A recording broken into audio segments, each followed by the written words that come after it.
Nobody logs the vault after 1900 hours. That's not a rule anyone wrote down. It's just how the paperwork settled. Bay 9 hasn't held a live specimen worth guarding since before I transferred in, so the night watch stopped bothering with it years ago. Which is why I could walk down there 3 nights a week with a bucket of processed marrow feed, and nobody asked me a single question. I want to be clear, I wasn't supposed to be doing this. Kestrel Vale Garrison trains cadets to fight things like Ilix, not feed them. The requisition manifest listed Bay 9's occupant as non-viable, awaiting disposal, and had for 6 months, ever since the capture team dragged it in half dead, with both forelimb blades sheared off, and a crack running the length of its carapace like a dry riverbed. Command figured a chask that couldn't fight wasn't worth the feed budget. I figured a thing that had survived what this one survived had earned a little patience. The first month it wouldn't come near the trough. It would flatten itself against the back wall, mandibles tucked, that long segmented body gone still as poured concrete, and watch me with eyes like wet coal. I talked to it the way I talk to green cadets who've just watched a friend get carried off a training floor. Low, unhurried, no sudden moves, nothing that needed answering. I never asked it to do anything. I just kept showing up. By the 3rd month it ate while I was still in the bay. By the 5th, it let me close enough to run a hand along the good side of its carapace, while the fractured half knit itself back together, in that slow, chitinous way chask heal, layer over layer, like tree rings. I named it Ilix because that was the sound it made low in its thorax the first time it let me touch it, and because everything deserves a name that isn't a disposal code. I'd spent 31 years training cadets to kill things like her, and I'd never once been close enough to notice what the manuals leave out. The way a chask's mandibles click softer when it's content, almost a purr if you're generous about it. The way she'd angle her good side toward the door when I came in, offering me the healed half first, as if she understood I'd want to see progress before I saw the wound. I'd come into that bay expecting a broken weapon. What I found was something that had simply been waiting for one honest reason to trust somebody again. I never told anyone. Not because I thought it was a secret worth keeping. I just didn't think anyone would care, and mostly I was right. Until the morning Adjutant Ossian Drell decided Bay 9 belonged on his inspection circuit. Drell ran quarterly efficiency reviews the way other men ran executions, thoroughly, publicly, with an audience. He brought 4 garrison inspectors and a data slate down to the vault, specifically to strike non-viable ordnance and livestock off the books, and Ilks was near the top of a very short list. I was there because I'd lost track of the day and hadn't cleared out in time. "You," Drell said, looking at my coveralls, at the empty feed bucket, at the way I was standing between him and the enclosure without quite meaning to. "This isn't your detail." "No, sir." "Then you won't mind stepping aside." I stepped aside. That was the mistake I keep turning over. Not stepping between them later, but stepping aside then. Because I thought a man like Drell only needed to see a scarred, half-healed animal flinch away from a raised hand to write his report and leave. I was wrong about what he needed to see. He wrapped his baton against the bars first. Ilix didn't move. She'd learned stillness kept men like this bored fast, so he reached through the gap and struck her across the good side of her carapace, hard enough that the crack of it echoed off the tile. She flinched. That was all. She flinched and folded down smaller, and didn't so much as raise a blade stump, and 4 inspectors wrote that down as confirmation of a broken, harmless thing, exactly the report Drell wanted.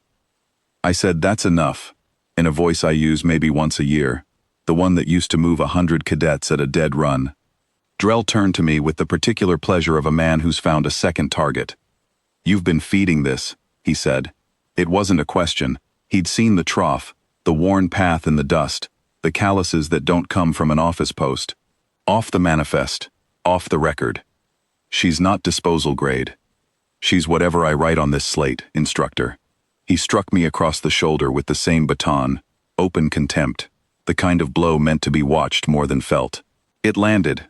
I didn't go down, and I didn't reach for him, because I've trained enough hot-headed boys to know exactly what happens to a man who swings at an armed superior in front of 4 witnesses, and I wasn't going to give Drell that satisfaction either. I just stood there and bled a little from the eyebrow and said nothing.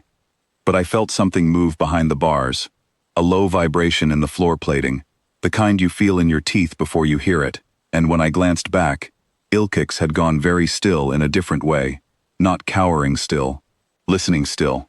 Her head had turned, not toward Drell, but toward the ventilation grate that ran out under the wire, toward the dry canyon country beyond the perimeter where the capture team had found her, where, presumably, whatever was left of her kin still hunted. Drell logged the bay non-viable, disposal authorized before he left, effective that night. I went back down at 2200, with a set of bolt cutters, and no plan beyond not letting a demolition crew put an incinerator round through something that had let me touch its carapace while it healed.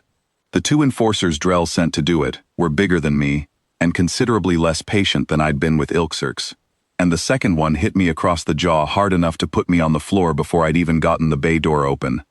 That's when the lights went out.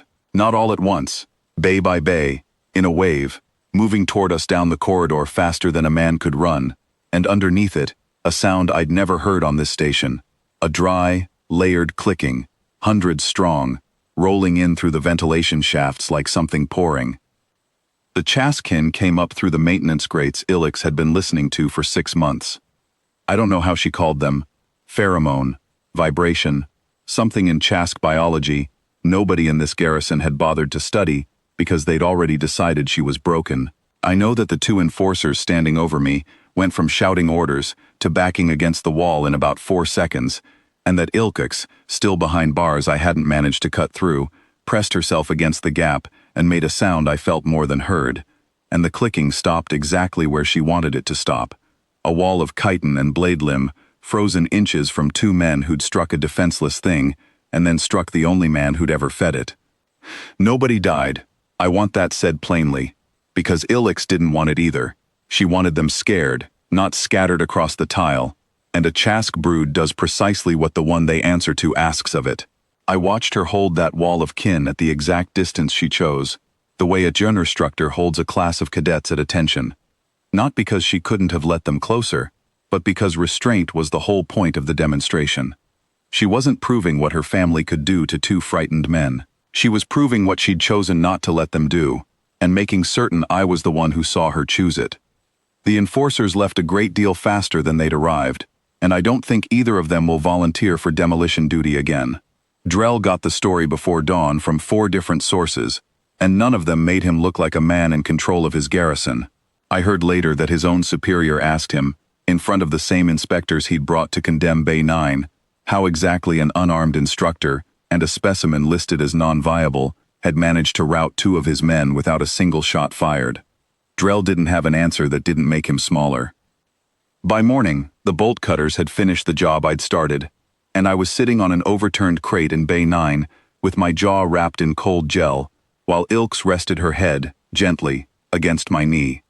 3 tons of armored predator, moving with the care of something that had learned exactly how fragile I was, and had decided that mattered more than what I could do for it. Drell rescinded the disposal order himself. Nobody made him. He walked it down to records at 700 hours, with a black eye of his own. Not from me, and not from Ilx, but from a superior officer who'd heard, by then, exactly how many of his inspectors had needed a change of coveralls. The handlers started calling my rounds the unlisted hour, half joking, the way soldiers name things they don't fully understand. I never corrected them. It wasn't a training program or a policy. It was just a debt I hadn't known I was building, 3 nights a week, 1 bucket of marrow feed at a time, and when the bill finally came due, it turned out the whole canyon was there to help me pay it.